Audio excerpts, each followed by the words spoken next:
Hey, what is up guys, and welcome back to the channel. So this is the final video for today. This is another money making method, and personally one of my favorites that I've been doing ever since this event came along, and I thought I'd kind of revisit it because, like I said, it's money making week, and I did kind of say I want to cover some of my personal favorite methods. As you can see here, we are using the Chevrolet Corvette C7 race car, and it's an absolute monster.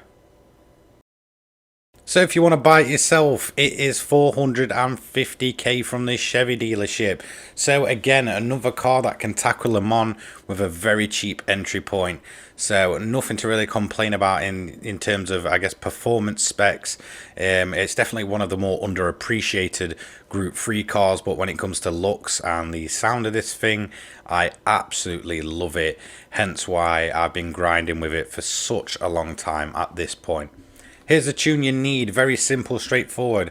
Start on the racing hards. This will take you up to pretty much near the 600 pp limit. You also want to make sure you've got the intermediates and the heavy wets. Body height adjustment 59 and the rear at 67. The rest of this part you're not actually going to have to touch much. They're pretty much default, as you can see. I'm just going to take you through them anyway, so feel free to pause them at any point just to kind of compare and make sure yours are exact, just in case you've kind of put an accidental tune on them. I have not changed the transmission on this car, however I have limited the ECU and output to 85, so just make sure you've got the fully customizable. Downforce at the front 435 and the rear 602. I find this is a very good balance for this car. Nothing else is needed. Feel free to pause at any moment. Here's the event we're going to be tackling. It's in Europe, and it's obviously going to be Le Mans. You know, it was kind of obvious we're going to hit that 700 pp limit. However, this is going to be enough for Le Mans for a couple of days. I feel like I've kind of just covered it to death with a bunch of cars. However, I will return in the future. Here's how we're going to run it. Keep the power at 1 just to start with, and kind of work your way up through the grid. You're going to find this car isn't, excellent on top speed. However, when it comes to, getting through the corners and get the acceleration down, it really does excel. So we're basically just going to keep it at max, max power output. Obviously, we have limited the power to basically just, I guess, work our way through the grid nice and cleanly and as fast as possible. Because once you pass the AI, you shouldn't have much of a problem. Just set them on easy because, why not? You're grinding money. You're not here for a challenge. I always say that, but trust me, the last thing you want to do is realize you've got the difficulty on either, normal, hard, etc., which is kind of the go-to difficulties for everyone, and realize you've made an absolute mistake, and it's going to cost you obviously a lot of time and a lot of money in the long run if you keep on doing that. As you can see, it absolutely carves up the Group 4 cars. Obviously, it's more, I guess, powered towards the Group 4 cars. It's not insanely overpowered by any means, but it is one of my personal favorites just for the look, the feel, and some of the liveries you can get on this thing are damn insane. It just sort of gives the car a kind of appeal, and with it being, I guess, a Group 3 car that doesn't, kind of get a good looking into on the online side of things, when it comes to being able to, just grind single player with this car, you're going to find it a whole heap of fun and enjoyment, because you're using a car, like I said, that doesn't get much of a look in, and it's a shame really. I really do hope they kind of polyphony go and look at the balance of performance for certain cars and just kind of make all the group 3 cars as, I guess, equal as possible, so we can have a use of much more, I guess, variety of cars through the online portion of the game. Like you can see, we're already up near the front of the grid. We're basically just going to use this long straight to kind of push us down at fuel mix 1, like I said, and then obviously we're just going to overtake them, and at that point we shouldn't really have to look back. Now, there is a little bit of a, I guess, weird thing with this car, and I don't know what it is, but it seems to kind of work in my favor but also against me at the same time. Basically, I've used this car 3 times in a row on the trot. I'm actually going to show you two of my runs, and basically I never once got a wet race for some reason. It was really weird. Now, I don't know if they've kind of changed this up, because way back when Le Mans first came out, it was an absolute nightmare for the rain, and it kind of put me off of it. However, recently when I've been going back, if I use certain cars, it seems to kind of reduce my chance of rain. Now, the BMW with the engine swap, I had a dry run on that, and then I had a wet one. Now, with this one, I've done it 3 times in a row, and it's not once rained. So if you hate rain, maybe, just maybe, this car does something to the weather in the game. I don't know. As you can see, by lap 2, I'm just kind of monitoring for rain for at least a 100-mile radius. And I've got none coming along. So at this point, I'm kind of thinking, right, am I going to get lucky here, or is it going to come? Mostly because it will fall at the end of lap 2 or the end of lap 3. By lap 4, it got really, really dark, and I'm thinking, right, my weather radar isn't showing any rain. Am I suffering from the weather radar glitch, which is currently in Gran Turismo, where basically with no warning whatsoever, it will start to rain and you'll be basically left in the middle of the track on your dry tyres. As a bunch of other cars are now going to pit, we're basically extending this lead because this car is, I guess, fairly good on fuel. I wouldn't say it's the best. But it's very, decent on its fuel. You can get a good 4 laps out before having to pit. You can probably do 5 laps if you, I guess, run fuel mix 6 at the start without ever running, any other mode. However, it doesn't really matter. By the time we come around to pit, we're going to, really extended our lead. As you can see, it's up to a minute. And by the end of this lap, when we do take our first pit stop, at the end of lap 4, it's up to 1 minute 10 seconds, well, just over. At this point, obviously, I've got no rain coming in, so I'm thinking, right, I can't see it on the radar. I'm going to kind of, stay out on the same tyres, because tyre wear with this car is very, very good.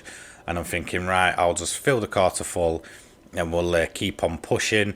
At this point, I'm over halfway through the race, so I'm thinking maybe it's, going to be a full dry race, or maybe we'll get some big downpour at the end, and it will really mix it up. So again, let's just say end of lap 4 if you're on a dry race, pit in. If it does start to rain, obviously pit in before that. Like I said, I'm going to show you 2 runs though, just to kind of prove my point that this car might be, some secret way of not having to, do a wet race at Le Mans, but it's probably just a complete conspiracy theory, really. But like I said, 3 runs and not a single wet race. Something's definitely, not right at Le Mans today. But yeah, I genuinely did have huge fun using this car. And it's definitely, like I said, for a long time now, been one of my go-to methods. Even before I really made money-making methods. Originally, that was never my plan, but you guys seem to absolutely love it. So whatever you guys, like watching and kind of finding different cars to make the grind a bit easier. Obviously, that's why I kind of turned my head towards making money methods. So we can see at this point I've actually had to do another lap. Usually at the end of lap 6 I will actually stop and wait, but this is the downside of a dry race, is you have to basically put that extra lap in.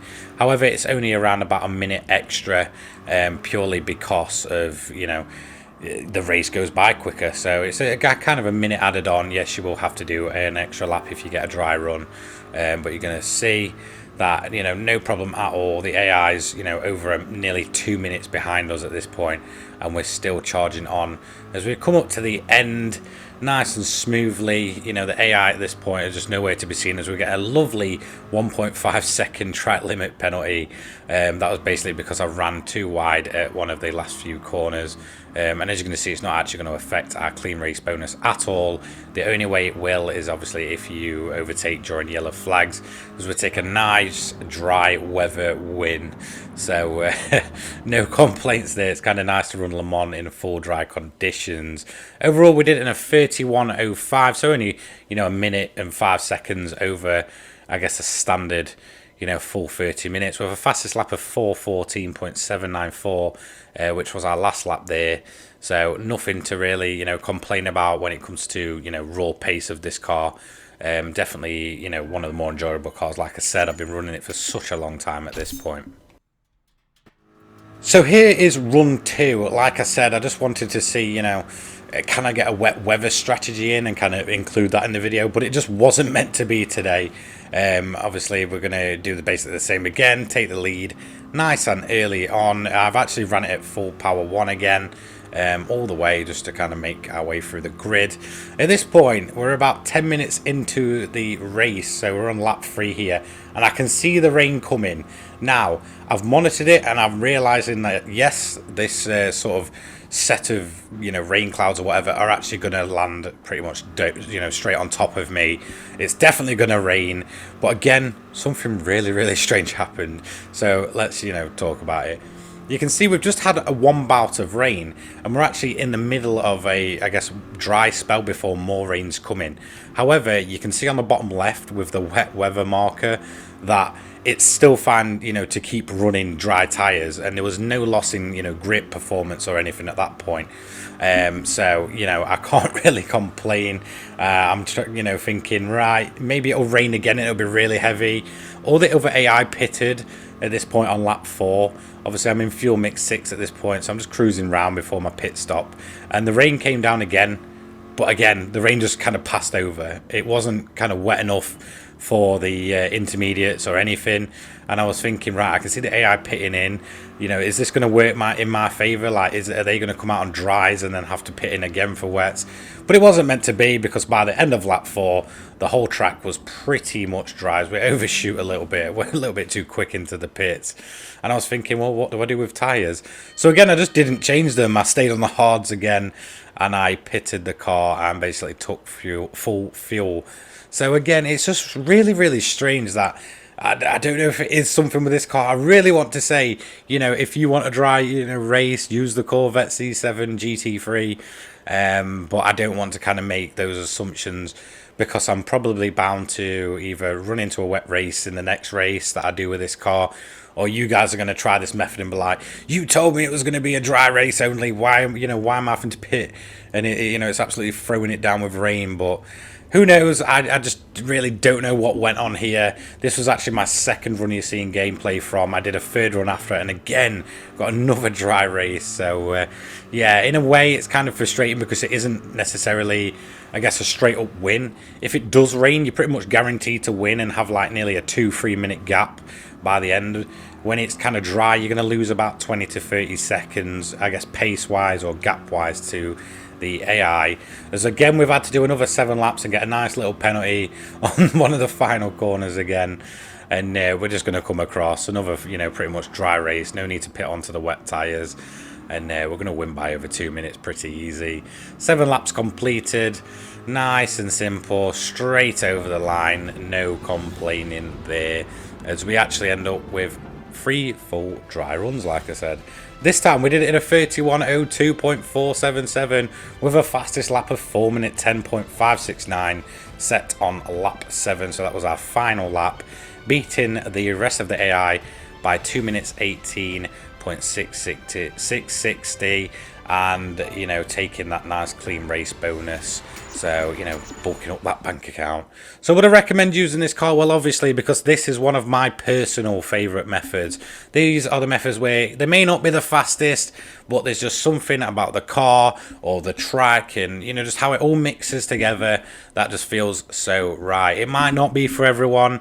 There will still probably be people that come in here and say the Toyota's the fastest, the Mazda's the fastest. Look, we've covered them all. You don't need to keep repeating it. I kind of get that some people just stumble across these and kind of think I'm saying it's the fastest method, when in reality I'm not. It's just a long running series I've got on the channel, which again is called Road to 100 Million, where I basically just help the whole community out, change up the grind, make the game feel a bit more fresh, and basically fix Polyphony's mistake of not giving us enough way to make money. So yeah, thanks for tuning in. Don't forget to like, comment and subscribe, and I'll catch you all in the next one. Cheers guys, peace.